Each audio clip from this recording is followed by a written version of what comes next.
I go for refuge and tell my enlightened to the Buddha, the Dharma, the Sangha. I make accumulations of practice of giving and so forth. May I become a Buddha to benefit all sentient beings. I go for refuge and tell my enlightened to the Buddha, the Dharma, the Sangha. By my accumulations of practice of giving and so forth, may I become a Buddha to benefit all sentient beings. I go for refuge and tell my enlightened to the Buddha, the Dharma, the Sangha. By my accumulations of practice of giving and so forth, may I become a Buddha to benefit all sentient beings. Sangye Joda Zoge Jonam La Chanjo Mando Dane Yangzu Tage Jinsu Gebe Sonam Ge Dola Benjir Sangye Dubare Shum Sangye Joda Zoge Jonam La Chanjo Pardo Dane Yangzu Tage Jinsu Gebe Sonam Ge Dola Benjir Sangye Dubare Shum Sangye Joda Soge Chonam Na Chanju Pardo Dane Gyapsuch Tage Jinso Kebe Sonam Ge Dola Penye Sangye Dubare Shu. Let us turn to page 50.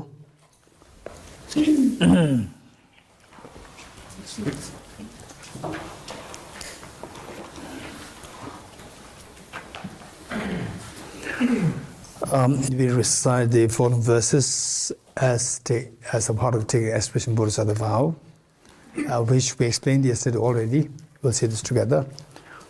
And imagine that all Buddhas and Bodhisattvas are with you, and all your parents, your family members, and all their mothers and beings are with you. Page 50. Page 50. I go for refuge to the Triple Gem. I confess the negativities individually. I rejoice the virtues of all the beings. I hold the precious Buddha in my heart. I go for refuge to the Triple Gem. I confess the negativities individually. I rejoice the virtues of all the beings. I hold the precious Buddha in my heart. I go for refuge to the Triple Gem. I confess the negativities individually. I rejoice the virtues of all the beings. I hold the precious Buddha in my heart. Gurus, Buddhas, and Bodhisattvas, please be heed of me.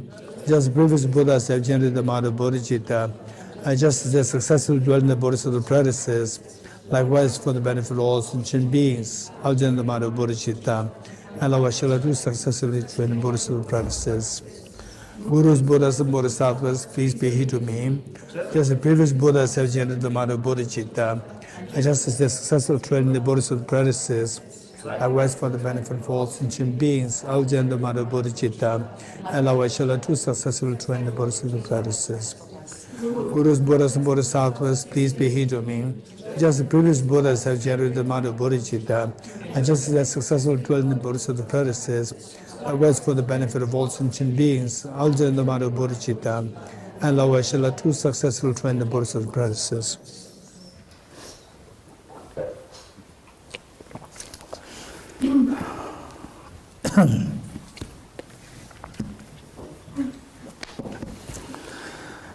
Anyone who can remind me of where we left last time? How dependent origination is the middle way. Dependent origination has two sides, dependence, and how this rejects the absolutism. And Okay, no details. oh, Be very direct. yeah. Where we left last time. Otherwise, it's like a review class. The origination Very direct. rejects Where? the absolute of life.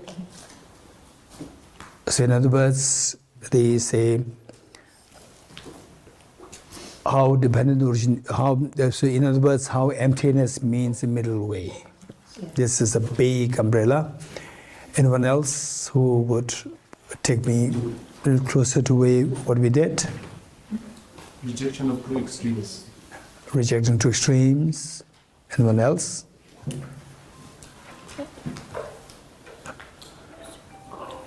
Okay, things shouldn't touch the left.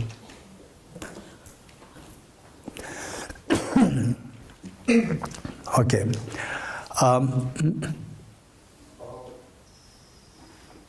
We should not objectify. What is this? Your comment or where we left? Or your advice? This is the middle way approach. Okay. Thank you. It's like a summary. Okay. So thus far, we have covered a lot of materials. Okay. We all have the experience. After having a nightmare, we wake up and you feel relief.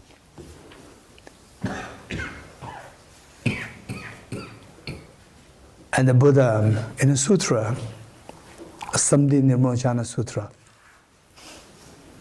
no, not Samdhi Nirmojana Sutra, as a king of the prayer, what's that? I think it's king of concentration.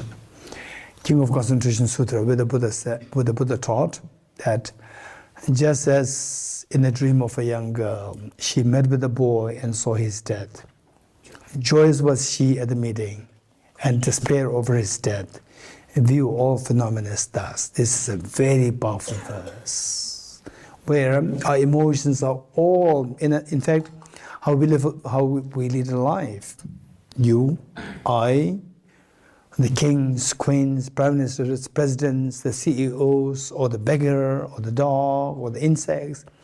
How we lead a life is on the basis of the emotions. Happiness, sadness, anger, compassion, neutral, cognitive, affective, and so forth. So we flow with emotions. And the emotions, overall speaking, while we are in samsara meaning that the state where we are now is extremely disturbing. Overall net is suffering. And pockets of a little bit of, brief moment of happiness here and there. And then overall speaking, it's tears, fears, sadness, agitation, stress, depression. This is the overall story of this our biography. So with this, it is like the sadness and the fear in the dream. You wake up, you get such a relief. So just as in a dream of a young girl, she met with a boy and saw his death. Meeting with a boy is extremely exciting. For the boy to meet with a girl is extremely exciting. For the girl to meet with a boy is extremely exciting. And then seeing the death, and suddenly the opposite gender or your friend or the partner dies and it shatters your world. All the excitement simply shattered into pieces. And the net is 0 and minus. The net experiences 0 or minus. So this is what it is. And then you wake up.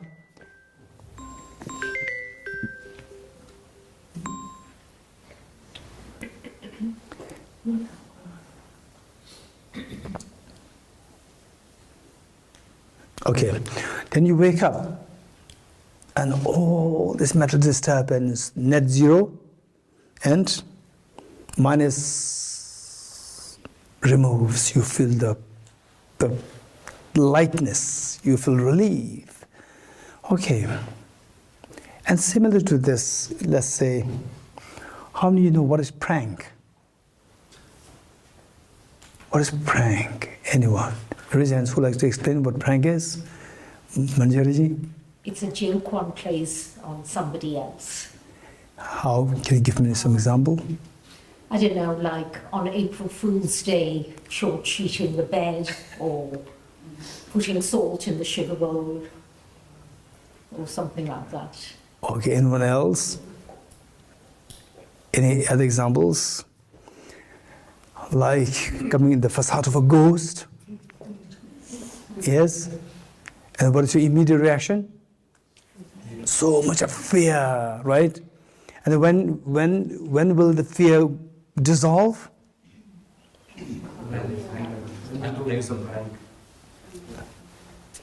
When say I'm pranking on you.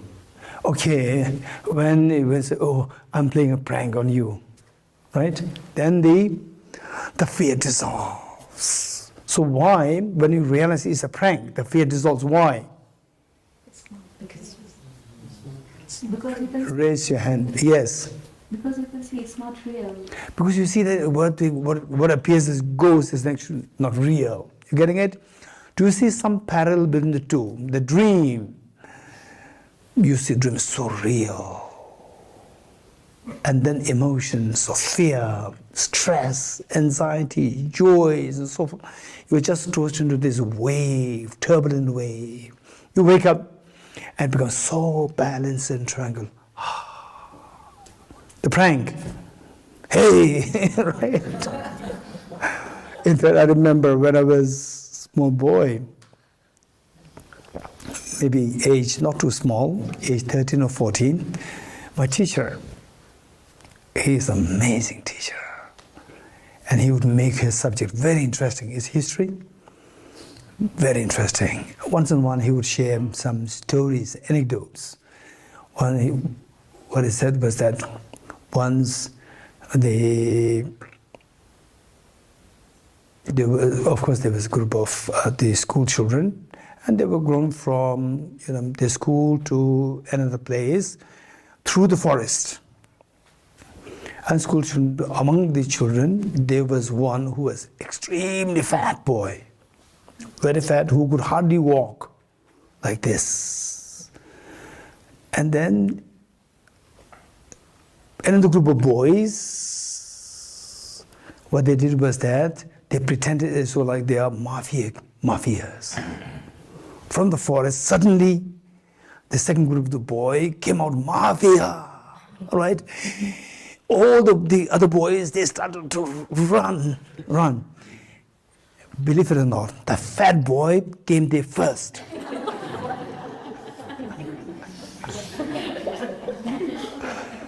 So why this fat boy came there first? Why? With so much of fear.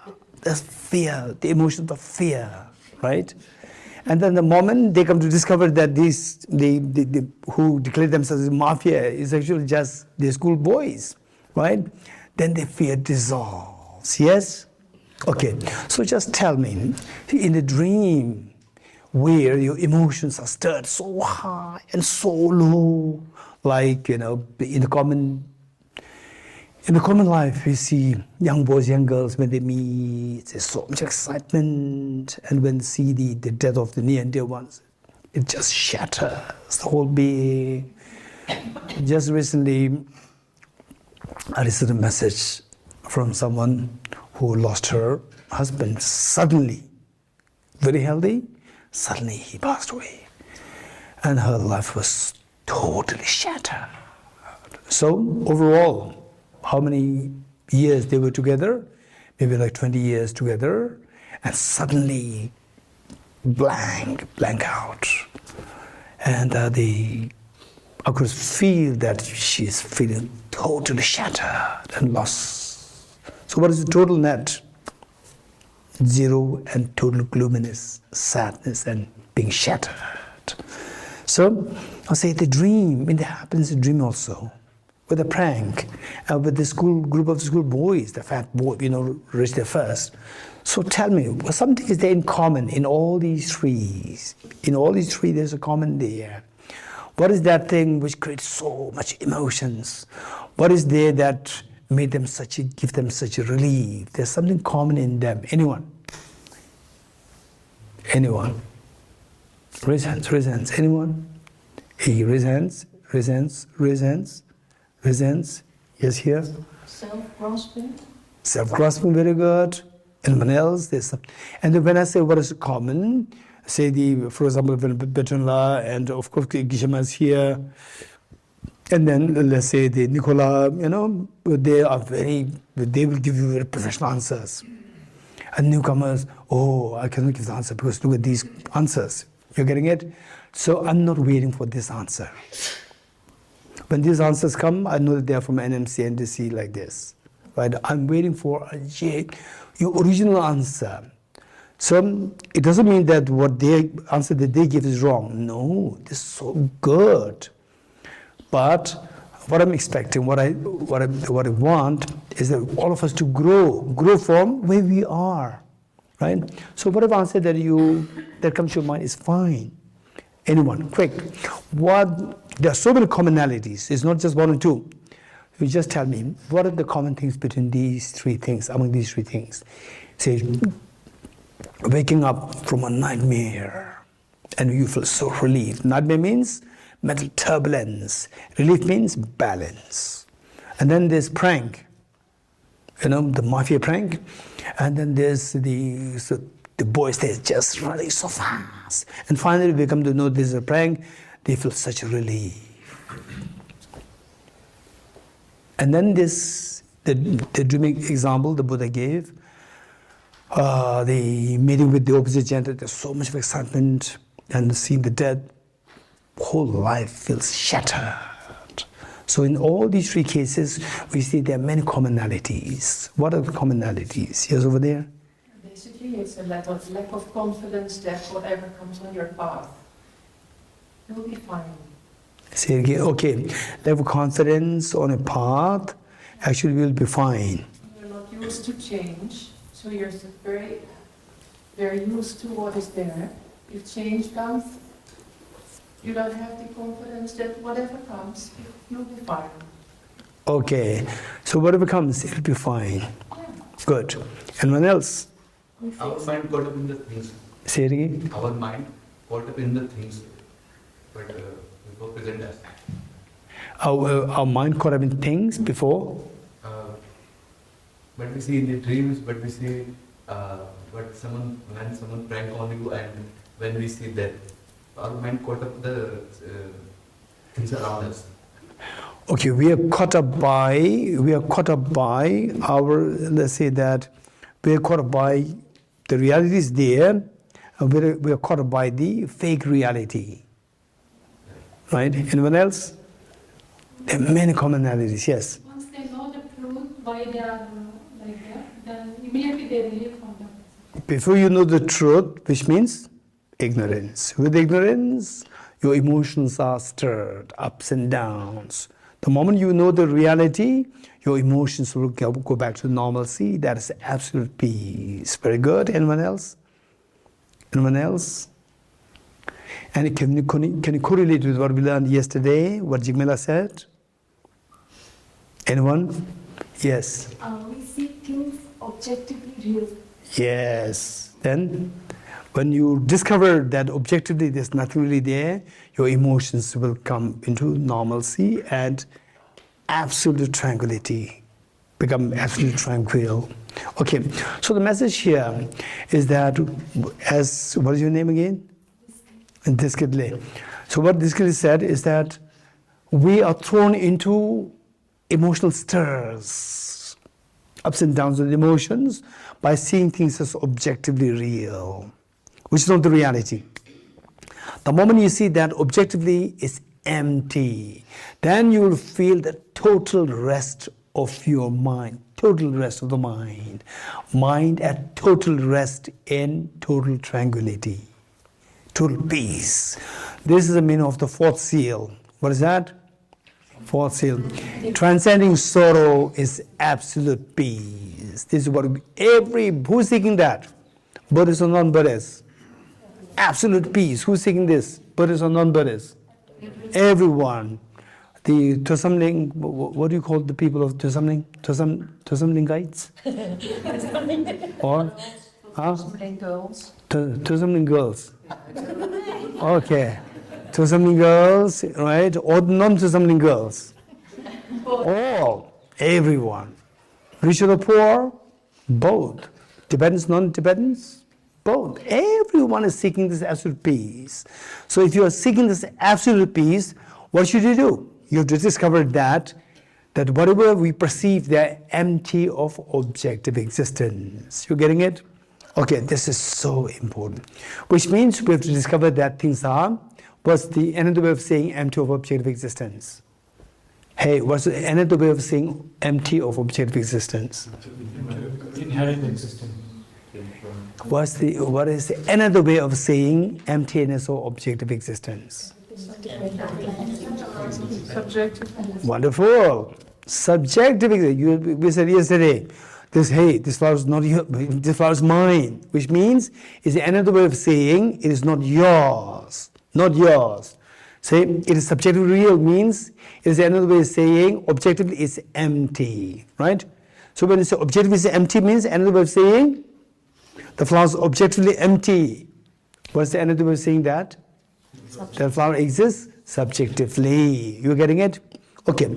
So basically philosophy, Nagarjuna's philosophy, is it difficult? I wouldn't say it's difficult. I wouldn't say it's difficult. Is it technical? Yes, it is technical. We cannot just conjecture. We cannot guess.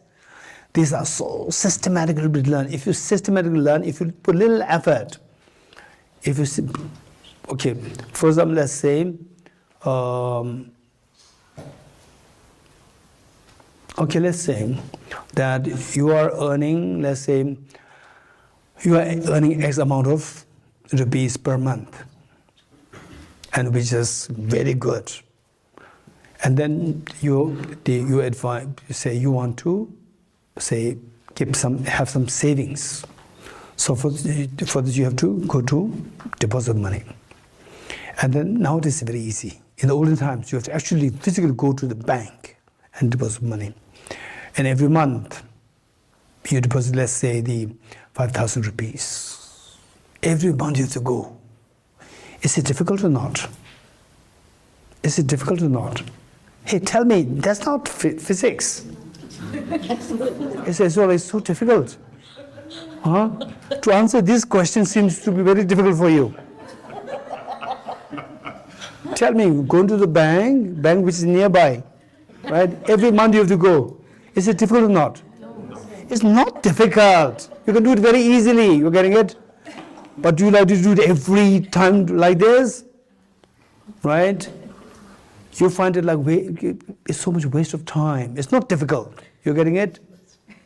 Likewise, study of the Buddhist philosophy, Nagarjuna's philosophy, it's not difficult, but it has steps. You have to follow the steps. You cannot be lazy.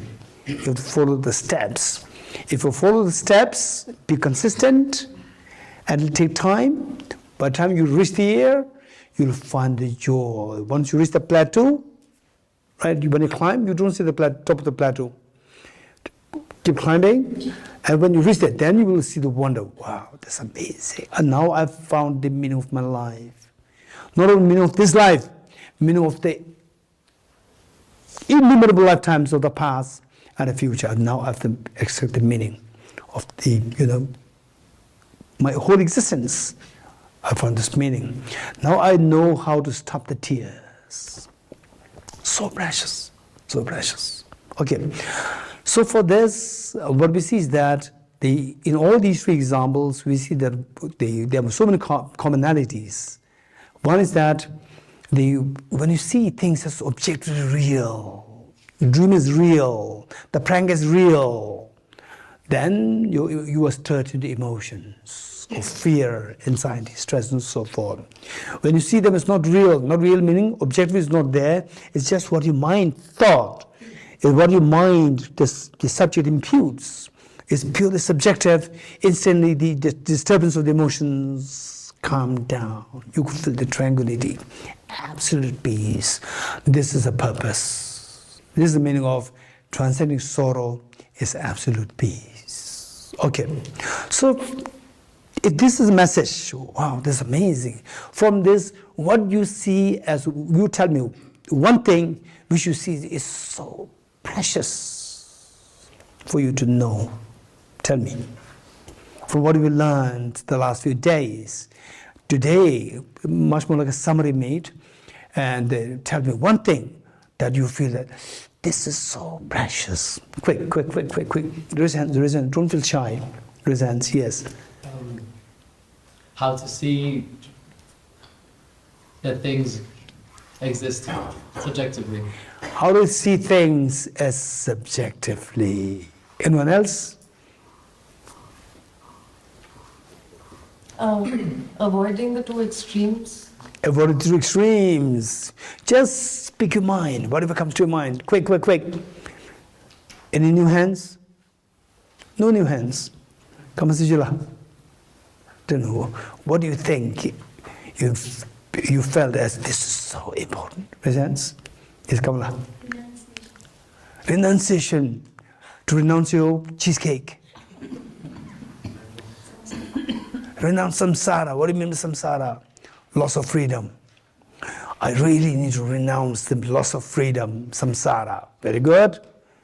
Somebody, yes, Manjari? That our transformation is in my hands. Yes, the transformation, from the fear to the fearlessness is actually in my hand. Wow, this is so precious. Thank you. The whole phenomena, everything around us, ourselves is dependent on one another. We are not the center of the universe. Okay, so look, you have your own thoughts, and when others are sharing, listen to them. It can enrich your thoughts. So we see that everything is dependent on each other. There's nothing, one central thing, which is seen as so important. So I'm not really the most important thing. Very good. Anyone else? Raise, don't feel shy. Yes. Emptiness equals the middle way. Emptiness means the middle way. This is so profound. Very good. Anyone else? That's exactly what I was. Wow. One mind in two different bodies. Anyone else? Yes. No. Anyone else? New hands? I don't think it's new hand. It's the long-term hand. Okay, new hands. Quick. Don't feel shy.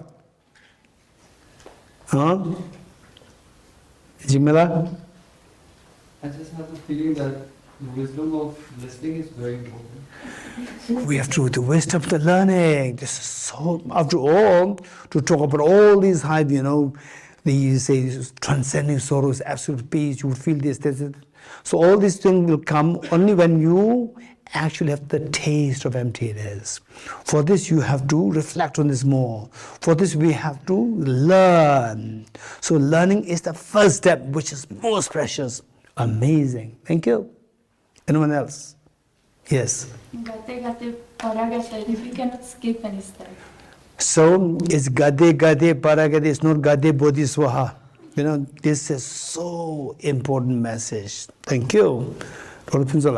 Conceptual meditative experience of emptiness. So we must get the conviction that things are all dreamlike, things are all empty of objective existence. This conceptual understanding, we must get it. So precious, thank you. Go slowly. Okay, slow and steady wins the race. Don't rush. Don't think that you are smarter than Arjuna, right? That you can get everything within few days or few years. Right?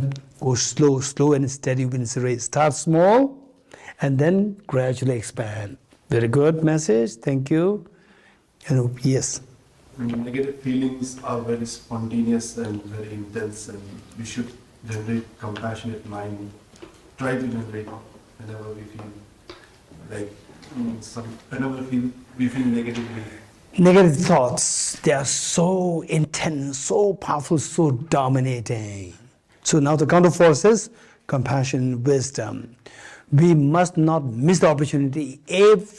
Whatever little time that you get, try to encourage, try to trigger compassion and wisdom whenever you get opportunity. Don't miss opportunity, so that eventually these two will become richer, and the negative forces will become weaker. This is the only way how things work in your mind to become enlightened. Wonderful. Okay, is there anyone else who likes to share your thoughts?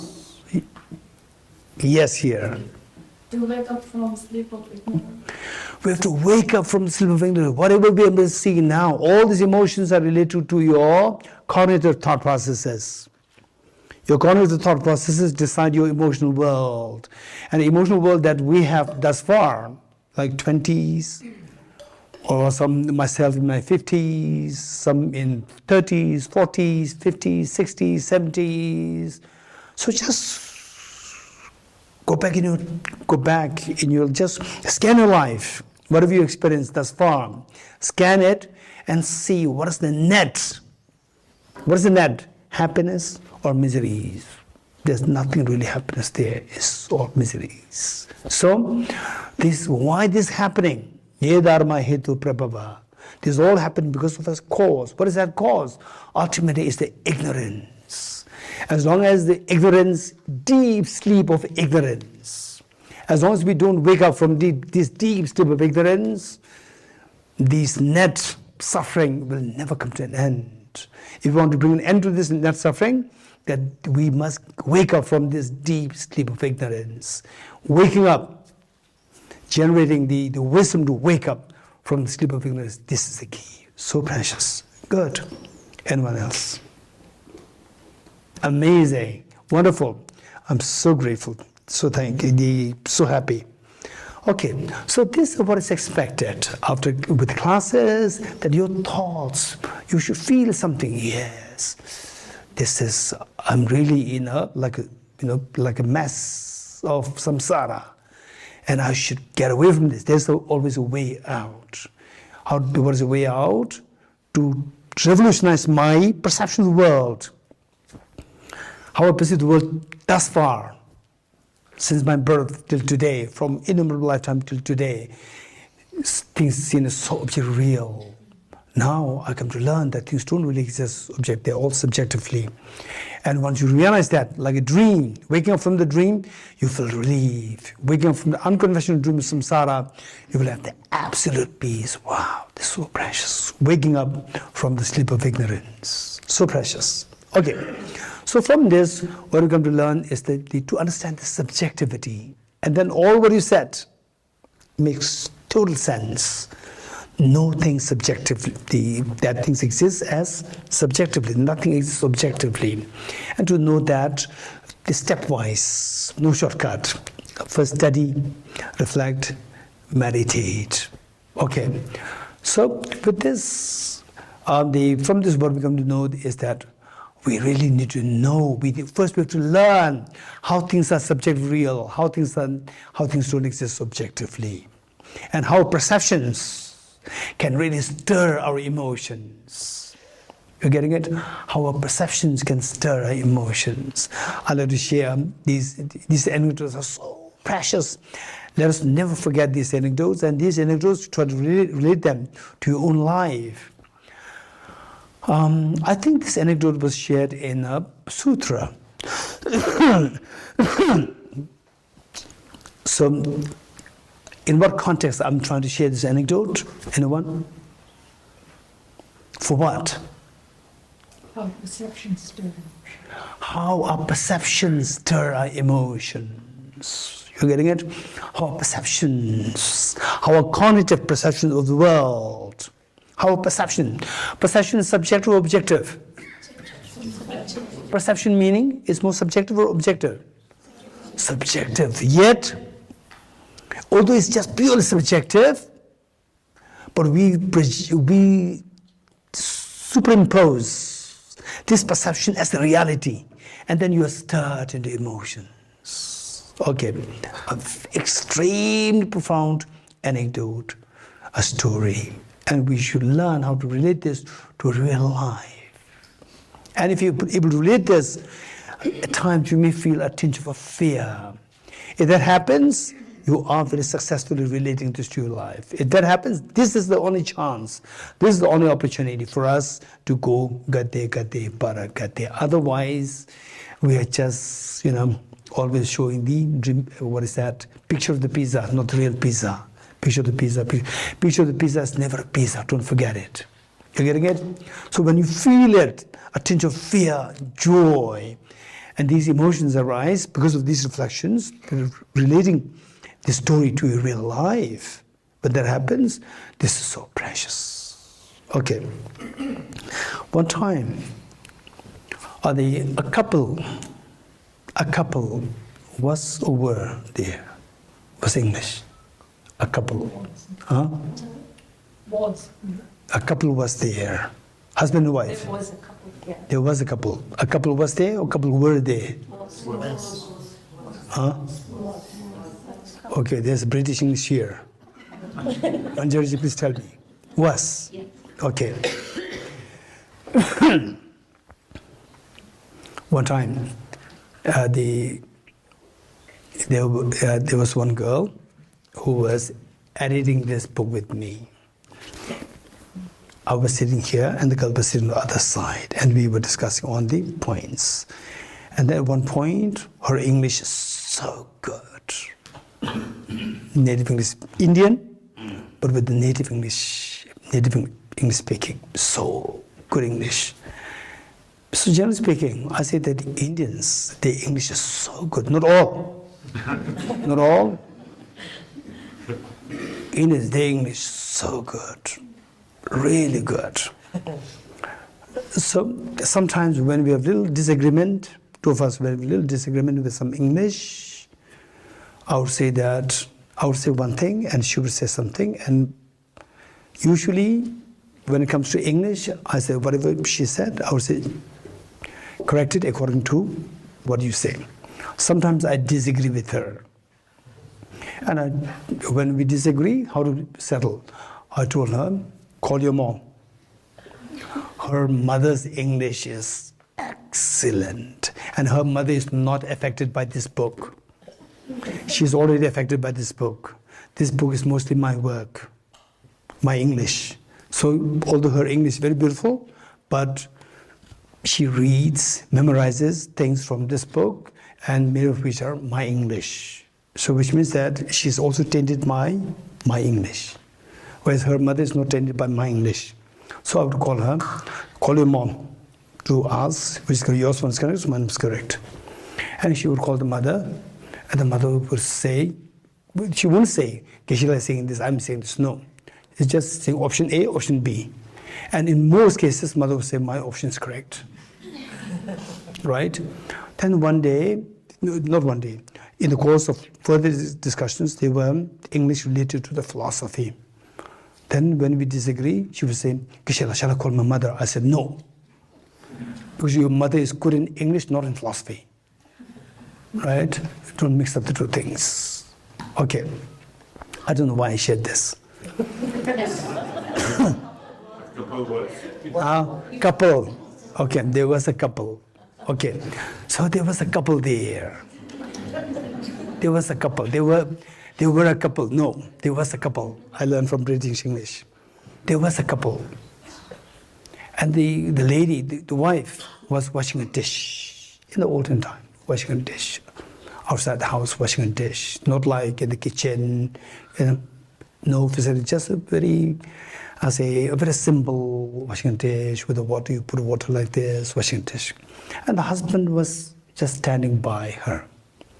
And then there was a very famous magician. And the magician passed by on the horse. And the husband was so intrigued. And her husband said, sir, sir, sir, sir, sir. And he stopped the magician. And I learned that I came to know that you are a great magician. Please, show me some magic. And he said, I'm in a hurry. I'm in a hurry. He's riding horse. He said, I'm in a hurry, because of which, usually when I perform magic, I need to have, there's one book to which I have to refer to. I have to refer to the book, and then today I left the book in my house, so I cannot show the magic. And he said, no, please show me magic. If you're very serious, then you have to go to get my book. He said, I'll be so happy to get the book. And then he said, where's your house? Then he gave the direction. You go like this, and then you reach my house. And he gave the key. And he said that my house is a little far away. I'm in a hurry. You better ride my horse and go to, so it'll be faster. Then he rode the horse. And he was riding. He lost the way. And 1 week passed. 1 month passed. 1 year passed. And he met with a girl. 2 of them got married. They have children, and children all died. The wife died. And again, then he was just lost in, like wanderers. He was like wanderer, wandering here and there. Again, he met with the second wife, third wife, fourth wife. In all cases, the children died, the wife died, children died, the wife died.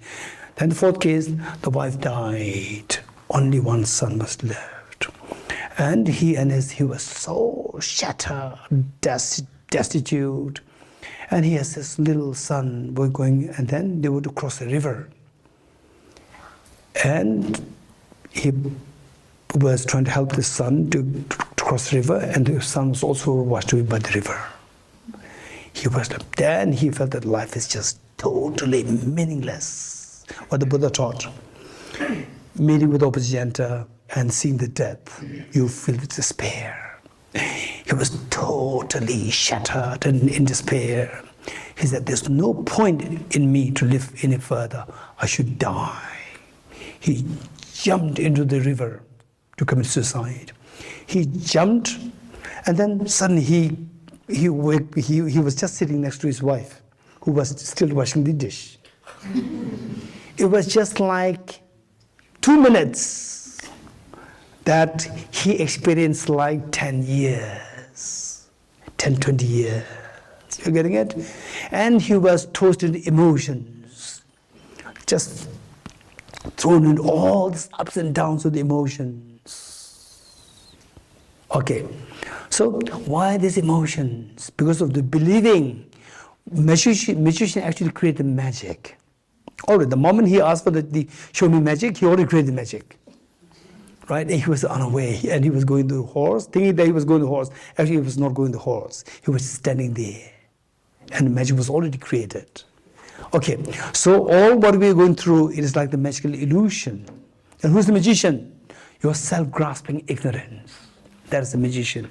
That created all these illusions, and then we are made to believe in this as real.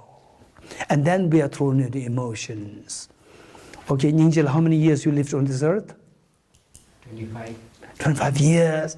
It's a long number of years, right? I lived for 55 years. So like this gentleman, just 2 minutes there, he saw 2 minutes as like 20 years. You're getting it? So you feel like 25 years. And I feel like 55 years. Is all the illusion created by your magician. Self-grasping ignorance as the magician. Okay. So from this, whereas if you know that things are all subjectively created by the magician, all your emotions all your disturbing emotions will stop. So we have to know things are all subjective. Things only exist subjectively. You're getting it? Okay, now we're going to learn few key points, key words. All things exist subjectively. All things exist conventionally. All things exist dependently. All things exist deceptively. And all things exist relatively. Okay, so what? Subjective existence, conventional existence, then dependent existence, deceptive existence, relative existence. So let's have these 5 as synonymous. Okay, what is the first? Subjective existence, number 1. Number 2, conventional existence. Number 3,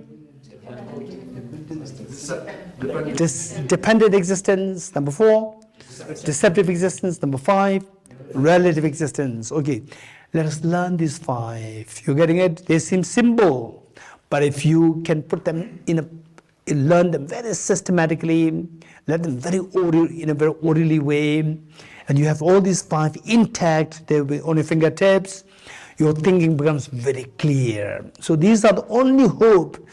These are the only hope by which to get to the reality more and more closely. Okay, what are the 5 points? Anyone, very quick. Shall I point my finger to somebody? Or you like to own up, particularly those people who did not raise hands, right? Shall I put my finger? No? Or just on your own? Anyone? Raise hands? Quick, anyone? Anyone else? No new hands. I'm looking for new hands. I'm looking for new hands. No new hands. This is a long, many times long, old hands. It's young, but it's old hand. Anyone else? Quick, quick, quick. Anyone? No one. It's also, young hand, but old hand. Anyone? No? Huh? Where? There's the young old hand. I'm looking for young hand. Huh? Where? This young old hand. Anyone? Anyone? Okay, now those people who never raise their hands, they are intense. Right? No, seeing this objectively existing Geshe La is objectively asking us to objectively raise my hand. You're getting it? So, okay, don't worry, no, have no tension, I'm joking.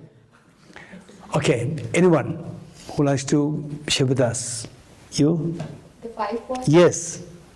All things exist subjectively. Very good. All things exist conventionally. Very good. All things exist relatively. Good. All things exist dependently. Good. All things exist deceptively. Very good. Very good. How old are you now? How old are you? How old are you? 25. 25. Okay. After 5 years, you should maintain these 5. After 10 years, maintain this. Okay, very good. Okay, we have to, these are things. You learn these are extremely precious if you are to look for the quintessence of the purpose of life. These are things. Quintessence. Okay. These 5. Now, with these 5 or 4? 5 or 4? 5. 5 means they're opposite 5. There are 5 opposites. Right? The first one is what? Subjective as opposed to? Objective. What is second? Conventional as opposed to? Ultimate. What is number 3? Okay, Thapala. What is the opposite of dependently as opposed to? Independently or independent. What is number 4? Deceptively as opposed to? Truly. What is last? Relatively as opposed to? Absolutely. You have to learn the 5 opposites. You're getting it? So, from there, our job is to reject the objectivity, reject independent, reject what? Ultimate, reject true existence, reject absolute existence. And establish what? Establish subjectivity, conventionality, dependently, deceptively, and relatively. Very good. Okay, these are things that we need to know. Now, particularly, all these are very important. All this is very important. Meanwhile, I'd like to take you to the subjectivity and the conventionality. These 2 more, I'm going to emphasize more on these 2, while the other things are equally important. The first, let's say subjectivity. Subjectivity as opposed to? Objective. Okay, can you give me some examples of subjective existence which you can easily understand? Which anybody can easily understand. Subjective existence, some examples. Rainbow. Good. Anyone else? Huh? Dreams. Very good. Mirage. Movie. Very good. Anyone else? Huh? And sometimes even the relationships, right? Yeah. Yes, come on, Sheila. All mental factors. All mental factors. That's very complicated. All mental factors. That's the example of? Subjectivity. Okay. What do you mean by that? Mental factors to be subjective, meaning? Say the mental factors, how the mind operates. It operates on the basis of what is perceived by the mind.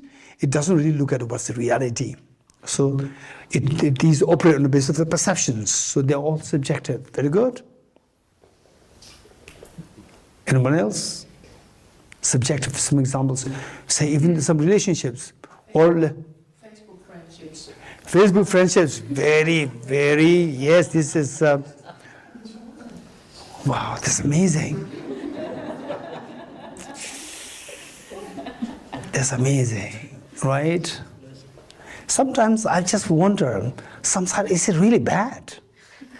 Samsara, is it really bad? Sometimes I wonder, this thought must be coming to many of the young people. Young people, they go through Facebook, they go through Reel, right? They go through Reel and dancing, right? Dancing, and backdrop so beautiful, and food, filtered food. You know what filtered food is? Picture the food and filtered. Wow, it's amazing, right? Wow, where is samsara, right? This is the deception. This is purely subjective. This is the advertisement on the televisions. You're getting it? You dip the dirty cloth in the detergent, you take it out, it becomes new. Not only clean, it becomes new. You're getting it? Have you seen that? Such advertisements. Have you seen that? How many seen that? Raise hands. Right? And the utensils, like utensils, which are like 20, 30 years old utensils, where everything is dented. Right? And then you put in the what? The detergent, Herbrick, whatever, on the television. Right? You put that, it becomes a brand new utensil. Amazing. Wow. Amazing. In fact, when I was little, I must be age 8 or 9, if not 7. At the age of 9, I used to be so much confused with one thing. How many have seen, say, like any kind of boxes like this, or let's say a thermos, or let's say ink pot, where the label attaches that new. How many seen that? Raise hands. New, right? And then I used to be so confused. One day the ink will be finished, and this pot will go into the dustbin, and then somebody will pick this up. It says new. I used to be so confused. And people who wrote this is from a company. It is very standard. It must be me who's wrong, right? Not the company. It must be new all the time.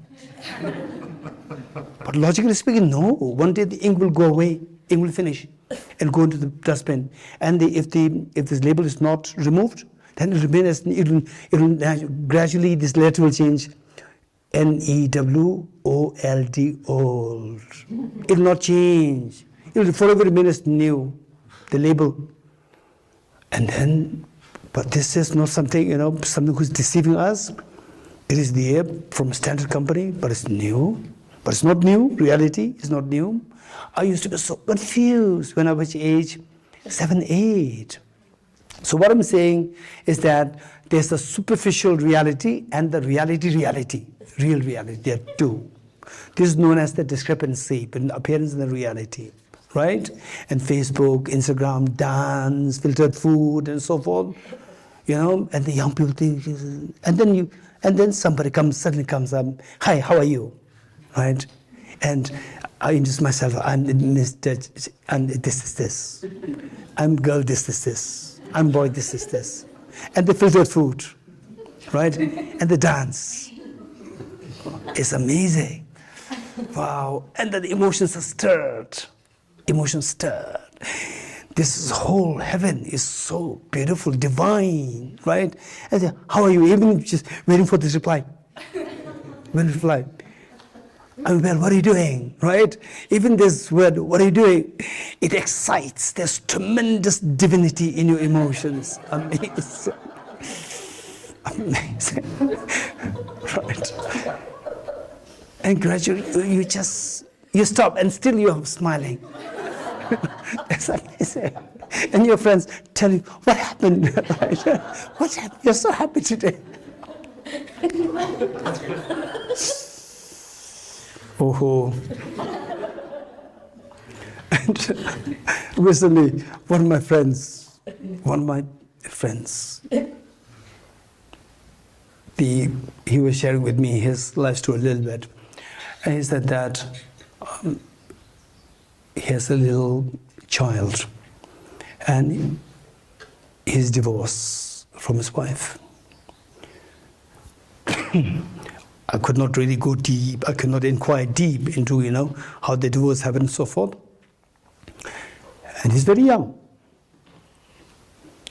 And so much complications in his life. The relationship between him and his wife, your ex-wife. Then he's also very matured in thinking. How come that you are so matured and the divorce happened? And then he said that, how come that you are divorced? You're so mature in your thinking. And he said that he first met the girl. Then he said he proposed the girl in 1 month. In 1 month. I said, that's too fast. I said, that's too fast. And he said, yes, that's true. This is my mistake. I just saw the divinity there. I saw everything about this girl is so divine. It's perfect.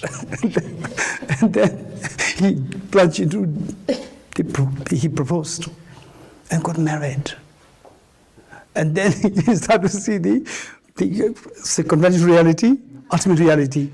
He started to see the unusual. Then he started to see that he is in the mess now. He's in a mess. The child is already there. He's already in mess. There's no other way other than to go back to the reality, not be caught up in the superficial Facebook friend.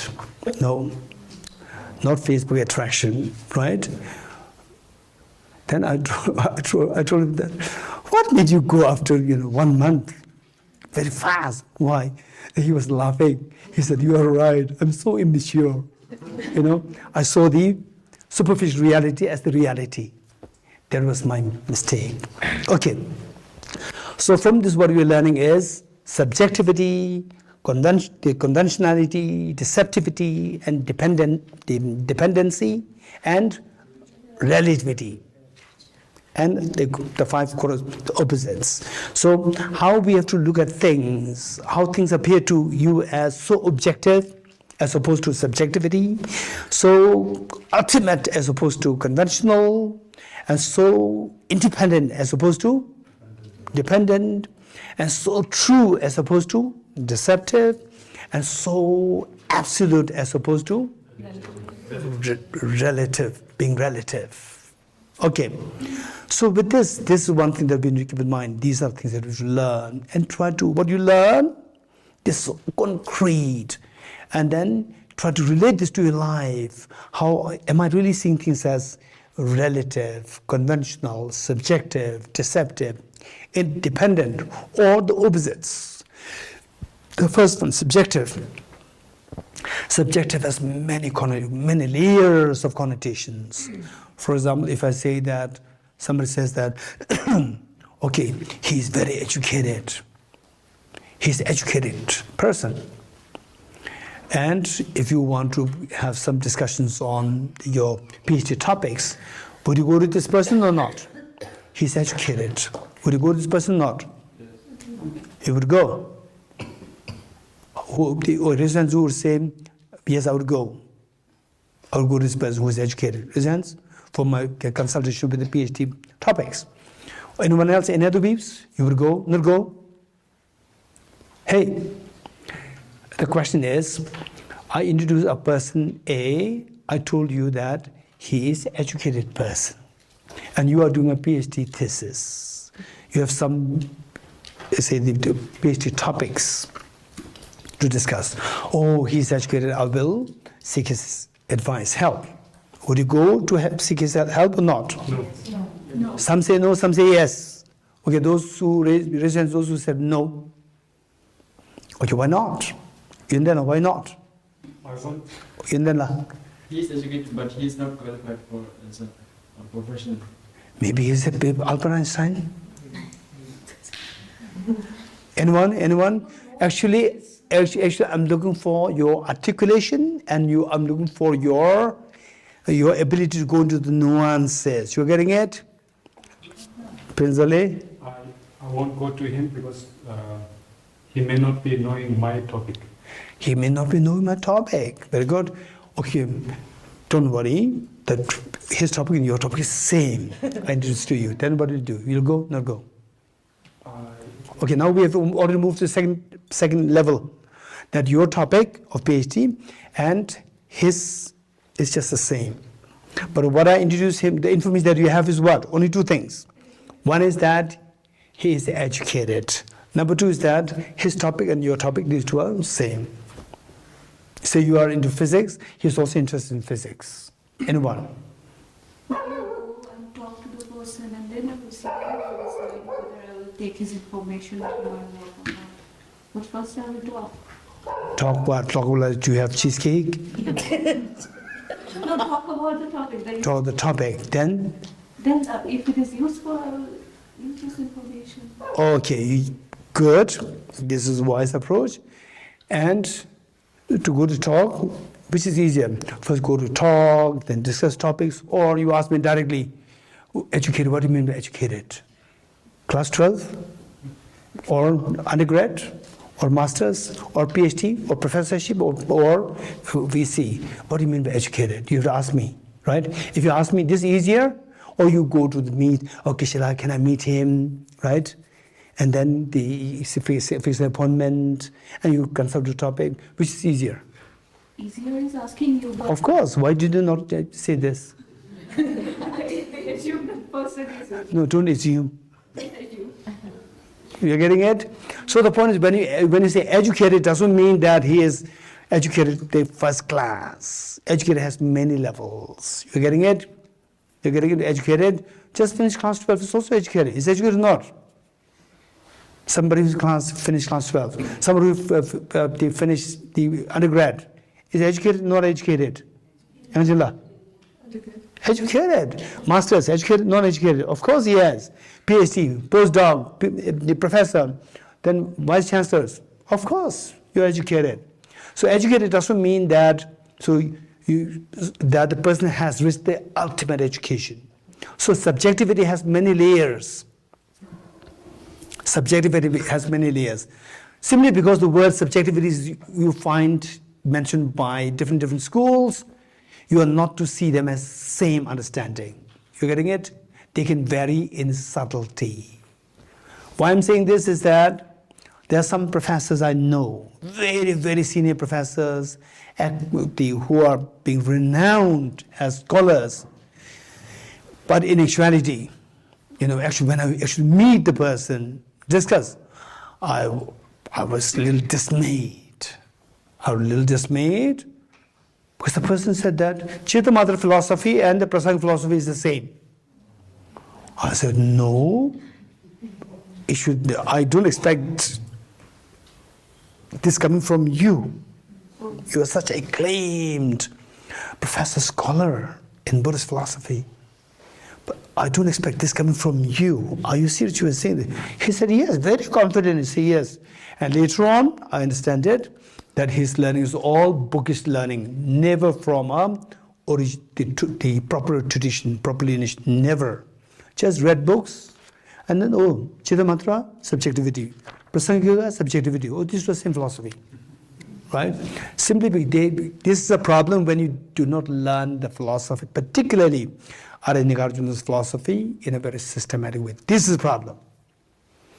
And how do you make a distinction between who study like those who study NDC, NMC, so very systematically, versus people who are so pious, into Dharma, intelligent, and they read lots of books,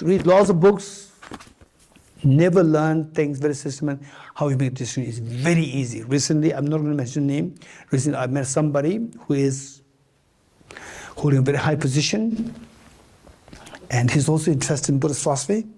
And what he's saying is all scattered here and there. He has so many things to say, but all scattered, they're not at all linked to each other. They're all scattered. His mind is really scattered into pieces. Jigsaw are like scattered, not really put them into the proper way, synchrony. So whereas if you learn it very systematically, you see that there's a beautiful picture coming out of this, not just the pieces. Okay, so for this subjectivity, simply because the word subjectivity is there, doesn't mean that it carries the same weight as what Nagarjuna is teaching. You getting it? So subjectivity has many meanings. Okay, what meanings are there? Let me share with you some of them. The first one, subjectivity as opposed to, let's say, for example, let's say, okay, the first one, subjectivity as opposed to substantiality. Subjectivity as opposed to substance.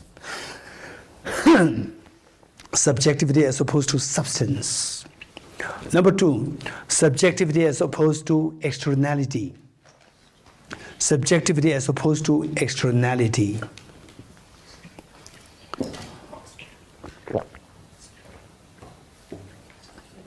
Next, subjectivity as opposed to objectivity. Subjectivity as opposed to substantiality, subjectivity as opposed to externality, subjectivity as opposed to objectivity. There are three different layers there. They're not same. They differ in subtlety. Okay. The first, if you learn these things, if you learn these different layers, then when you meditate on emptiness, you are equipped. You are equipped with the skills to evaluate if you are getting the correct emptiness or a very shallow emptiness. You getting it? You will be equipped to evaluate if you get what experience of emptiness that you have, whether or not it is the proper understanding of emptiness or it is just a shallow understanding of emptiness. You will. So the first one, subjectivity is opposed to substantiality. Second one, subjectivity is opposed to externality. Then subjectivity is opposed to. Okay, they are very different. You're getting it. So in a loose sense, when somebody says things are all subjective, you would say that, oh, nothing exists objectively. Subjective, objective, these two similar. But it is not always the case. You're getting it? Once having introduced to these three layers, you should not get mixed up. Simply because somebody uses the word subjectivity doesn't mean that person is rejecting objectivity. You're getting it? So there are three things to be rejected, depending on what level of your understanding. So what is the subjectivity supposed to the substantiality? Let's say that you go to a country where the monarchy is still existent. Monarchy, kings, queens, still existent, but the entire power rests in the hands of the prime minister. Can you imagine that? Do you know some of these countries? Okay, but ceremonially, the king is the head. You're getting it? Head of the king, the state. So, superficially, when you attend some programs, national programs, when you go there, you see that the king or the queen sits at the top, followed by the prime minister, as well as prime minister is the secondary. You're getting it? And for somebody who has no clue of this country, how the country operates, when you look at this program, right, national event, when you look at this king, that is the one with the ultimate power in this country. You'll feel that. And then they say you have to do, you have some very important work with the country on a national level. Then you try to contact the king, not the prime minister. And then nothing happens, right? There's always a formal exchange happening, nice, but nothing is happening. Then you gradually discover that everything is in the hands of the prime minister. You're getting it? So real power rests in the prime minister's hand, but ceremonially, it seems like so as the king has the final authority, final power. So the king does not have a substantial power. Subjective as opposed to substantiality. So that the king in this context does not have the power in substance. He does not have the power in substance, whereas the Prime Minister has the power in the substance. You're getting it?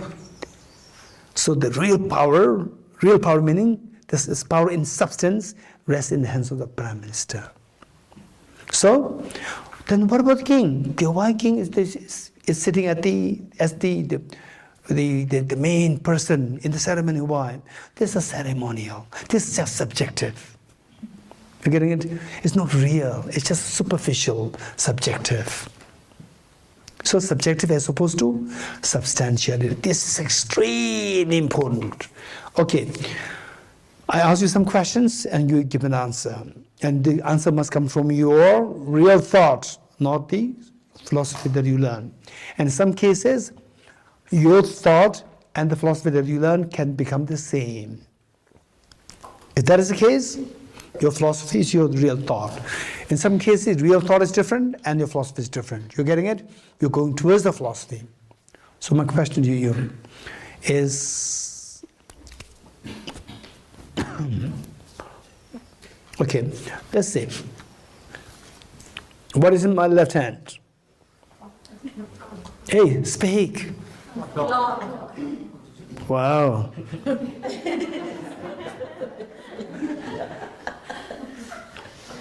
Okay, the beginners, tell me. Beginners meaning those who come for such retreats for the first time in your life. What's in my hand?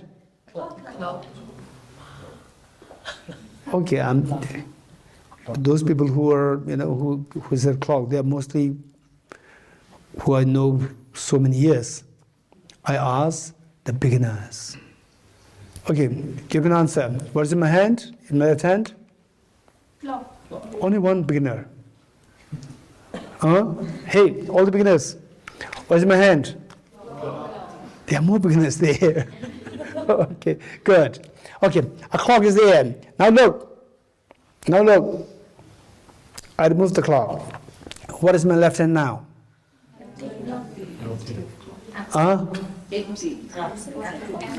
Manjariji, I don't think you are new.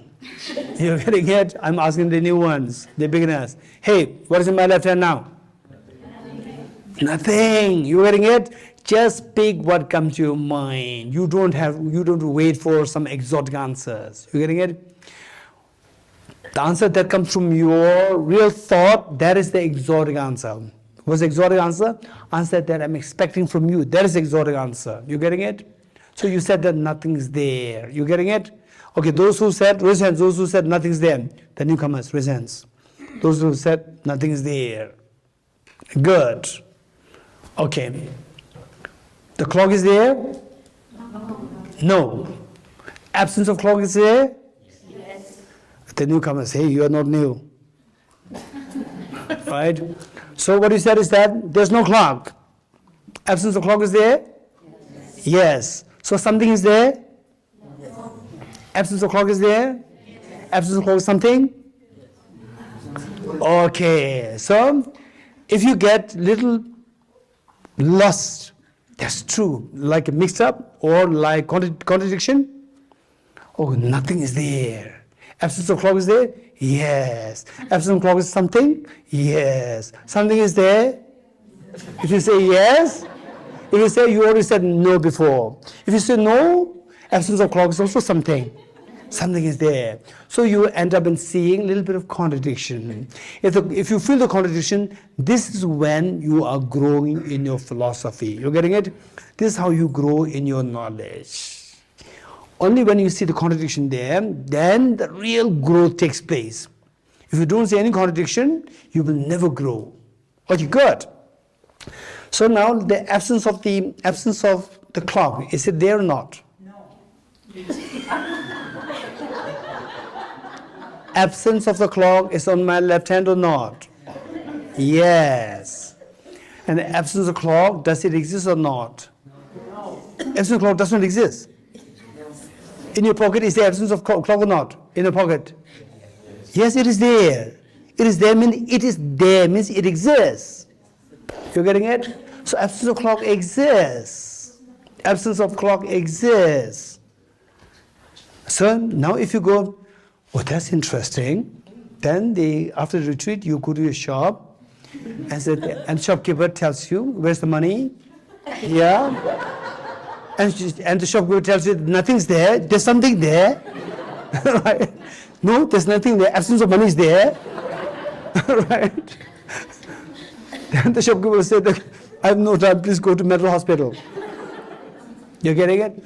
So look, the shopkeeper says that there's nothing there, and you are saying that something is there. There's a contradiction there. Do you see the contradiction? Of you, after learning about this concept, absence of the clock, absence of money, and so forth, you said that something's in my hand. Shopkeeper said nothing is there. You said something is there. So there's a contradiction between two of you. There's a conflict. You're getting it?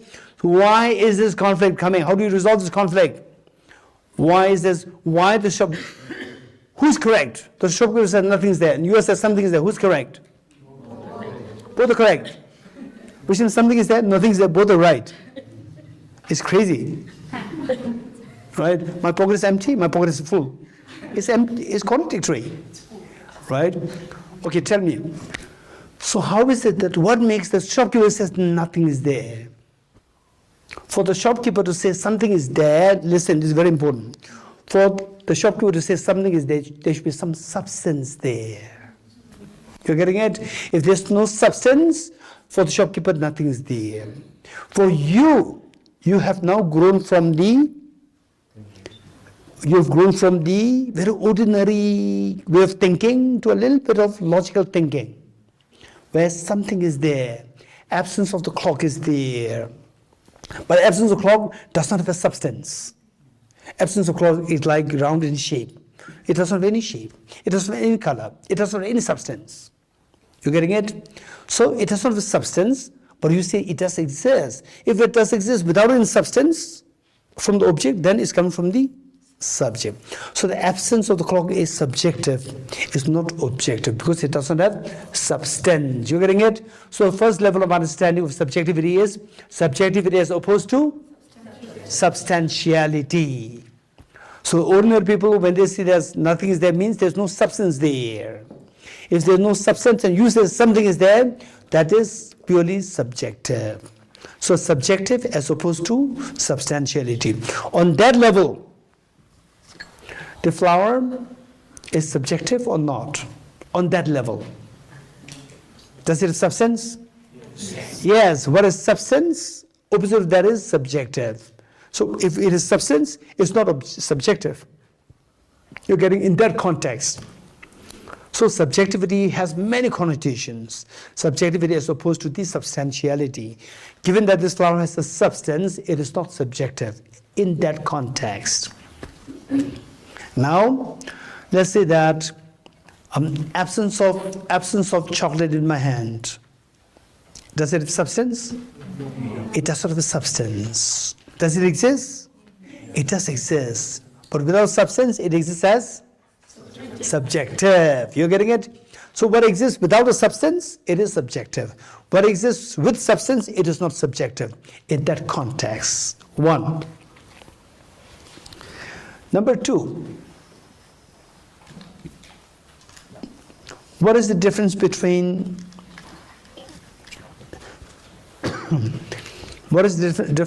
this flower and the reflection of the flower in the mirror? What's the difference? Anyone? Number two.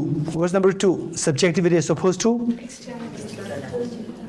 externality. What is the difference between this flower in my left hand and the reflection of the flower in the mirror? What's the difference? There are so many differences. Just big. What do you think? Raise hands. What differences? The flower in hand has substance, but the flower in the mirror does not have substance. Reflection of the flower in the mirror does not have substance. Okay, anyone else? Anyone else? What is the difference between the flower in my left hand and the reflection of the flower in the mirror? What's the difference? Anyone? It's objective in one is objective, one is subjective. So one is objectively there and the other one is subjectively there. Anyone else? There are many differences here. The flower in your hand can function as a flower versus the flower in the mirror cannot function as a Oh, there's a flower in the mirror. flower. The reflection of the Okay, I was confused. So something's wrong with me, right? So people are seeing flower in the mirror. I don't see flower. I see the image of the flower, right? Okay, the flower in my left hand functions as a flower, but it's a reflection of the flower in the mirror does not function as a flower. Beautiful, is amazing. Anyone else? A can move B, but B cannot move A. You can move this flower. And then it moves the other, but the other one cannot move that one. You can say it again. The flower in your hand can move the flower in the mirror, but the flower in the mirror cannot move the flower in your hand. Oh, there's a flower in the mirror. Seems that most of you are seeing flower in the mirror. That's amazing. The image of the flower in the mirror. Okay, so this flower can move, by moving this, image of the flower in the mirror can move. Image of the flower in the mirror cannot make this flower to move. That's beautiful. Anyone else? Yes. Oftentimes, reflection in the mirror appears closer. Okay, yes. So in the cars, car side mirrors. What is that?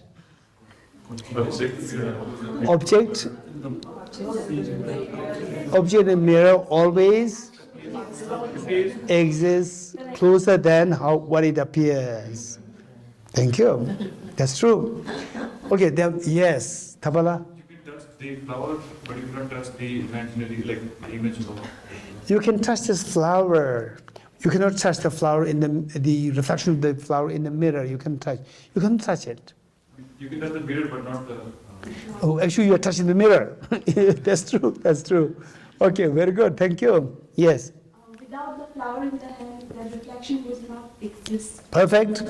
Without the flower in my hand, reflection of the flower in the mirror cannot happen. Okay. This flower exists. Okay. This flower exists outside the mirror or inside the mirror? Outside the mirror. And the reflection of the flower in the mirror exists outside the mirror or inside the mirror? It does not exist. It does not exist. It does not exist. You can take a photograph of that. Right? So many people who are in the reels, right? They're so expert in this. If you don't know that the reflection in the mirror exists, you ask them. Right? The mirror reflection of the flower in the mirror exists. Reflection of the flower in the mirror does not exist as a flower. It exists as a reflection. You getting it?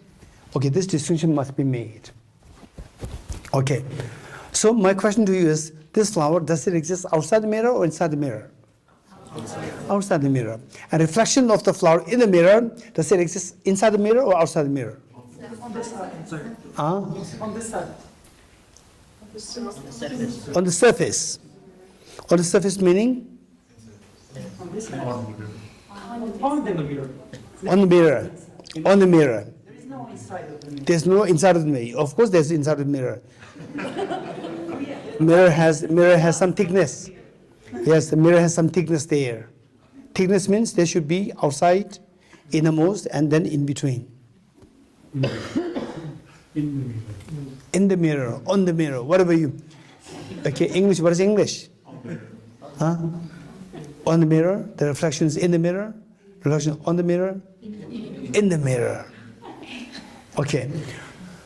So now let's say that, but the reflection in the mirror is not really outside the mirror. You agree? Reflection of the flower in the mirror is not outside the mirror. You getting it? You getting it? Okay. So let's say that that this reflection of the flower in the mirror, it is because of the existence of the mirror and the light, yes? And also the flower outside. So what the reflection is just the light right? Bounced by the mirror. Yes? As simple as that. Okay. And where is this one? This is really outside the mirror. External. This is external to the mirror. Externality. Now, at one point, what the Buddha taught is that everything that we see around, they are like the reflections in the mirror of your mind. Your mind is the mirror. And everything is like the reflection in your mind. Okay, now, pick up something and look at it yourself. Look at it. You look at it. Pick up something and look at it and see how the object appears to you. As external or as a reflection in your mind. How does it appear to you? As external. You getting it? So everything appears as external. But the Buddha taught, at one point, the Buddha taught that everything exists not as outside your mind, not as external. Everything exists as reflection in your own mind. You getting it? Oh, now let's say the flower outside and flower in the mirror. Of the two, which would you say is subjective? Which would you say objective? The flower outside the mirror versus the reflection in the mirror. Reflection of flower in the mirror. Which of the two you would classify as objective and one as subjective? Which one? Outside the mirror. Outside the mirror is what you call as objective, and what is inside the mirror is what you call as subjective. Now don't forget what I said now. If what the Buddha taught, if you realize that everything what you're seeing around, you're experiencing, they're all nothing like the reflection of the flower in your mind, mirror of your mind, then would you describe everything as subjective? Let me repeat it. My question is, if, as the Buddha taught, one day you realize that everything what you're experiencing, they're all just the reflection in your own mind. When you discover that, would you say, at that point, would you say that everything is subjective? Yes. Good. Good. So, that is second level of understanding of subjectivity. Subjectivity as opposed to? Externality. There's nothing external there. Okay, how many came from outside? How many of you entered this house, entered this hall, from outside this hall? Raise your hands. From outside means external. You're getting it? So in reality, there's no external there. So, if you have dreamt of attending a class, you're actually in your bed, and you dreamt of going in the rain, you go and wait there, and the rain stopped, and the morning very cold, and then you don't enter the room, you stay outside with the sun. How many of you did it? Raise hands. Just look at the sun like this, right? Morning, not enter the hall. So you were waiting where? Inside the hall or outside the hall? Outside. Outside means external. You're getting it? So let's say in the dream you did that.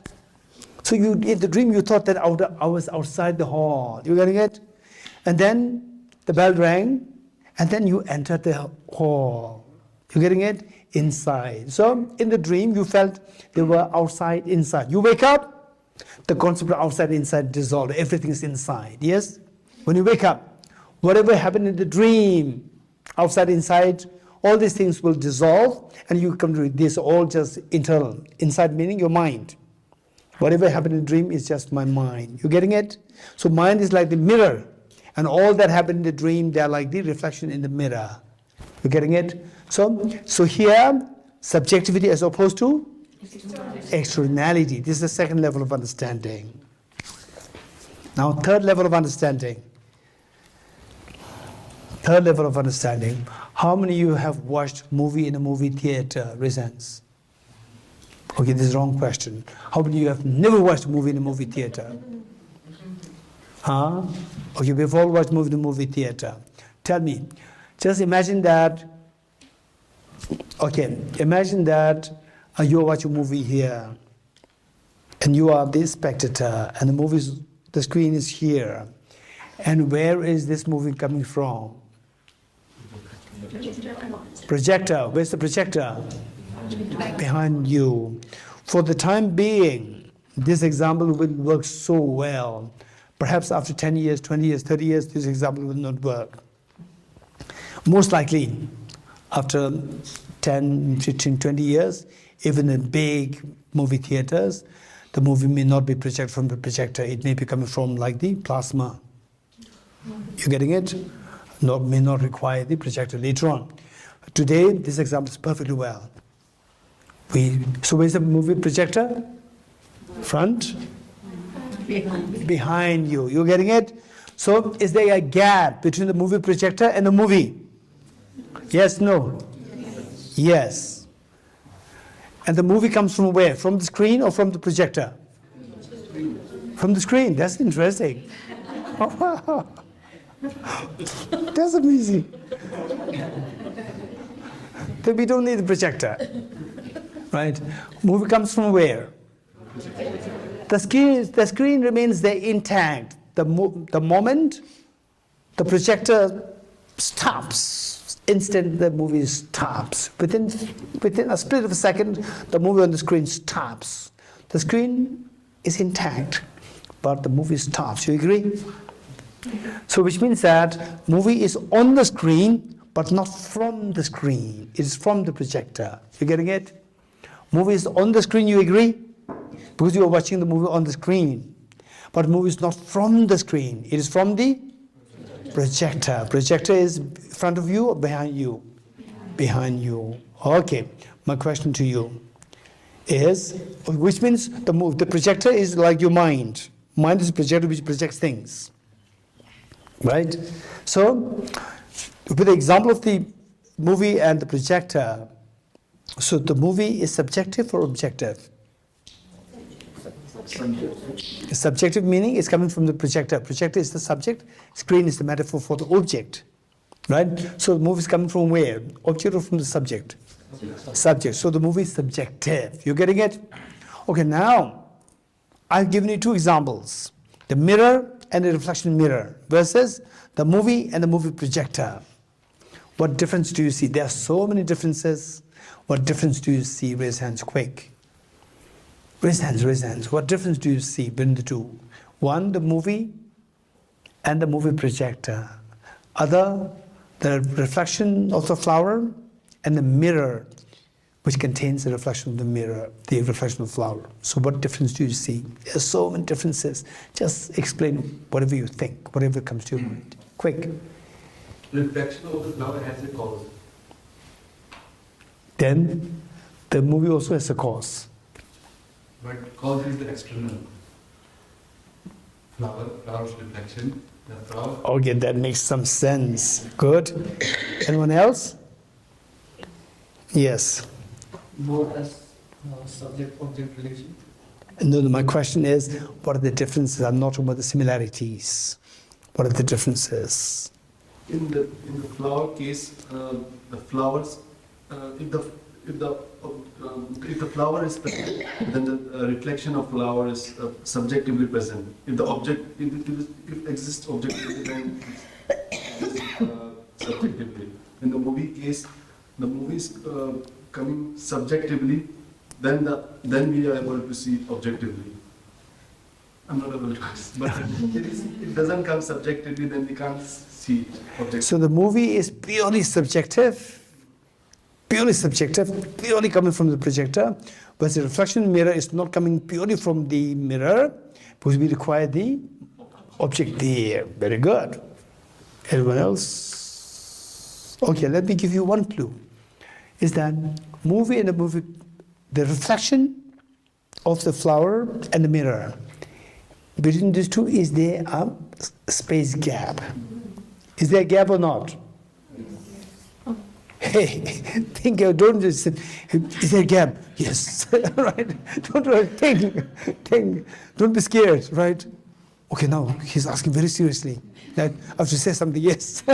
Most like that says yes. Okay, my question is, the reflection in the mirror, how many of you have seen the reflection in the mirror? Raise hands. Right? You know that, it's not a physics again. So, reflection of your face on the mirror when you morning, when you look at the mirror, reflection of face in the mirror, and the mirror, is there a space gap? Yes. The mirror And what is the space gap? 1 inch gap? Huh? What's the space? You said there's a space gap. What is the gap like? Huh? Okay, raise hands those who said there's no gap, raise hands. There's no gap between the mirror and reflection in the mirror. There's no gap. Okay, those who say yes, there's a gap, raise hands. Those who said yes, after this class, go and check. Right? What is the gap? Check it. There's no gap. You're getting it? Mirror is like the example of your mind, and the reflection is like the example of the things that you are perceiving. You're getting it? But how many of you have banged against the mirror? Raise hands. How many of you have banged against? Okay, all of you, look at those people who raise hands. Raise hands, those who banged against the mirror. Raise hands. Manjariji, Helena here, and then Sedila, and this girl here, and over there, here. Why did you bang against the mirror? Why? It's very painful. Why did you bang? You must have thought it's fun, right? Why did you bang against the mirror? Manjariji, why? I'm actually not sure, but Okay. I think there's a gap.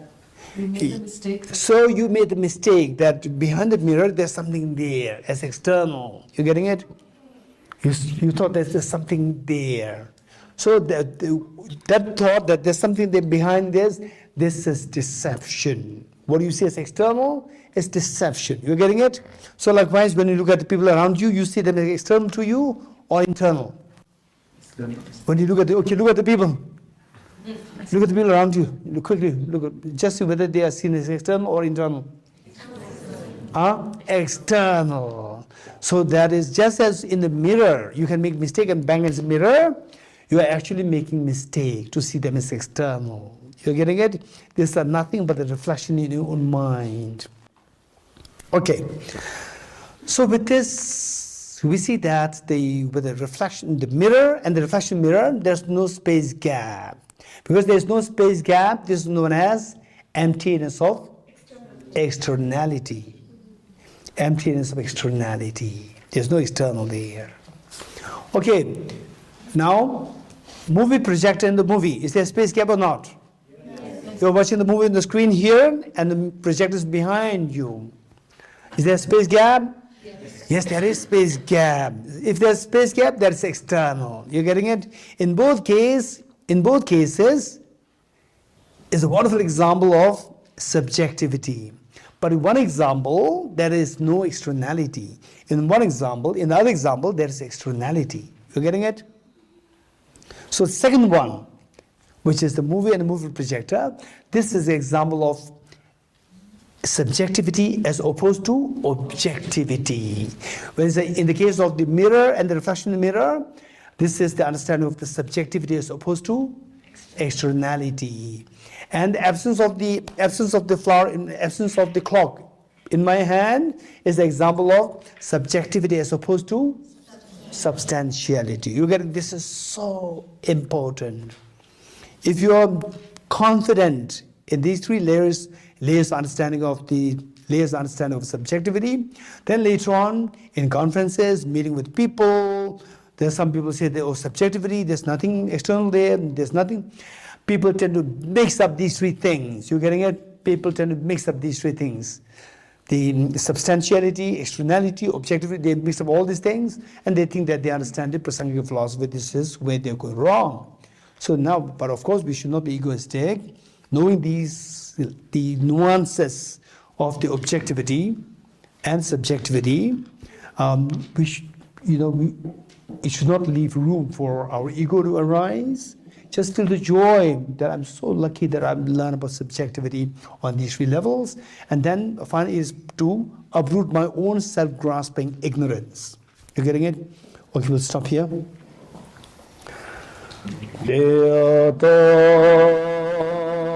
Om Gati Gati Paragati Parasamgate Bodhisvatyata Om Om Gati Gati Paragati Parasamgati Swatyathan Om Gati Gati Paragati Parasamgati Bodhi Swaha